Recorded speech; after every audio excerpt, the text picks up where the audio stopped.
একদম চোতা পিটাতে মো। ওইখানে গেছালা হামিদ মিয়ারে মালা দিতে। যখন শুনছি আমি মন্ত্রী হয়েছি তখন এইখানে আইছো আমারে লায়ন আর টাইগার বলে মালা দিতে। এই সেকেন্ডের মালা দিতে আইছো আমার গলায়। আমি কি পাগল? আমার কি পাগল মনে হয়? তোর এই মালা আমার গলায় পরার আগে আমার নিজের জুতা নিজে পরবো। সবাই শোনেন, আমি ক্ষমতা আসার পরে যে কোনো পদে হোক, যারা আমার বিশ্বাস করে, আমার উপরে আস্থা রাখে, তাদেরকে দিব, আমার নিজের লোকদের দিব। Congratulation sir.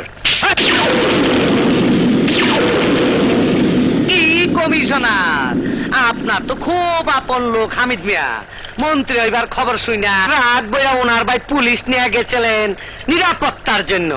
ঘটনা উল্টা যাওয়ার পর এখন এইখানে এসে বলছেন তোমাকে ধন্যবাদ। ওরে বাবা রে, আপনার ডিপার্টমেন্টের সম্বন্ধে আমার খুব জানা আছে। সামনে হুজুর হুজুর, পিছনে গালাগালি।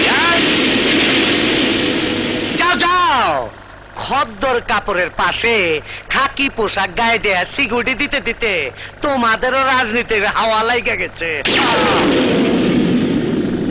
আমি সিটে বসার পর পরই আমার দলের সব লোকজন আমি এইখানে নিয়ে আসবো, আর তোমাদের আমি বান্দরবনে ট্রান্সফার করব, খাগড়াছড়ি। এইভাবে কি দেখতাছেন জুবায়ের সাহেব? কি আপনার মুজ দিয়ে আমারে মার্ডার করবেন? আপনি আমারে কিচ্ছুই করতে পারবেন না। আচ্ছা, তোকে শুনছো? সর্বনাশ হয়ে গেছে। কি হয়েছে? এই মন্ত্রী বাড়িতে কিসের সর্বনাশ? হ্যাঁ, কিসের সর্বনাশ?